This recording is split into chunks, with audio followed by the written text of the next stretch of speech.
Nehemiah 10, New Living Translation.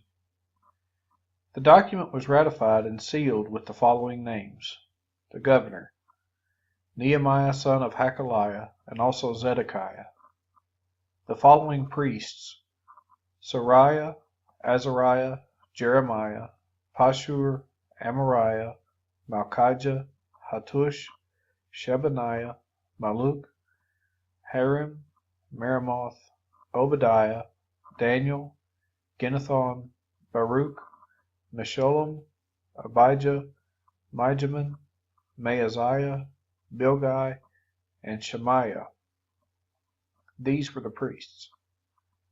The following Levites: Jeshua son of Azaniah, Benui from the family of Henadad, Kadmiel and their fellow Levites, Shebaniah, Hodiah, Kelita, Peliah, Hanan, Micah, Rehob, Hashabiah, Zakur, Sherebiah, Shebaniah, Hodiah, Bani, and Beninu. The following leaders: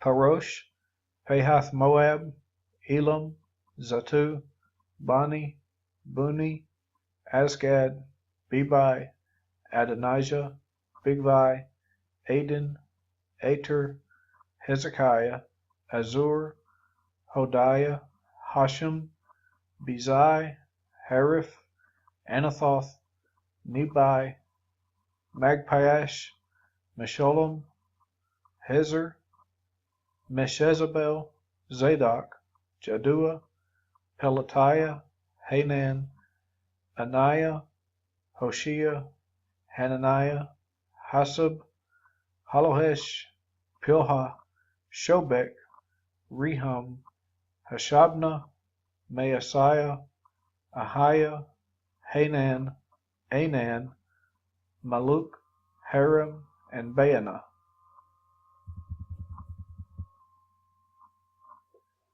Then the rest of the people, the priests, Levites, gatekeepers, singers, temple servants, and all who had separated themselves from the pagan people of the land in order to obey the law of God, together with their wives, sons, daughters, and all who were old enough to understand, joined their leaders and bound themselves with an oath.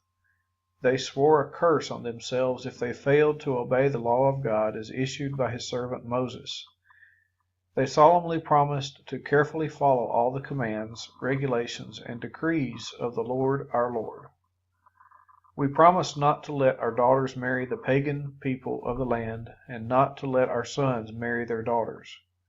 We also promised that if the people of the land should bring any merchandise or grain to be sold on the Sabbath, or on any other holy day, we will refuse to buy it.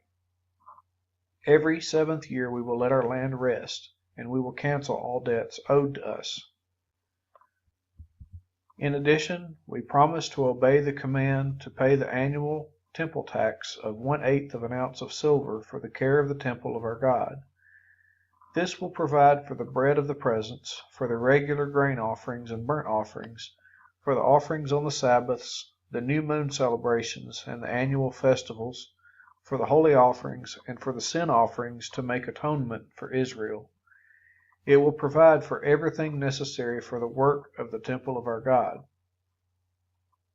We have cast sacred lots to determine when, at regular times each year, the families of the priests, Levites, and the common people should bring wood to God's temple to be burned on the altar of the Lord our God, as is written in the law.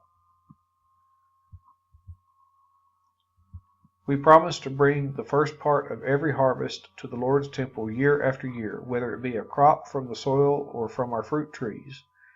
We agree to give God our oldest sons and the firstborn of all our herds and flocks as prescribed in the law.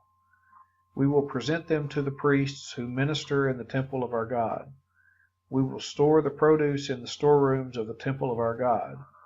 We will bring the best of our flour and other grain offerings, the best of our fruit, and the best of our new wine and olive oil. And we promise to bring to the Levites 1/10 of everything our land produces, for it is the Levites who collect the tithes in all our rural towns. A priest, a descendant of Aaron, will be with the Levites as they receive these tithes. and a tenth of all that is collected as tithes will be delivered by the Levites to the temple of our God and placed in the storerooms. The people and the Levites must bring these offerings of grain, new wine, and olive oil to the storerooms and place them in the sacred containers near the ministering priests, the gatekeepers, and the singers. We promise together not to neglect the temple of our God.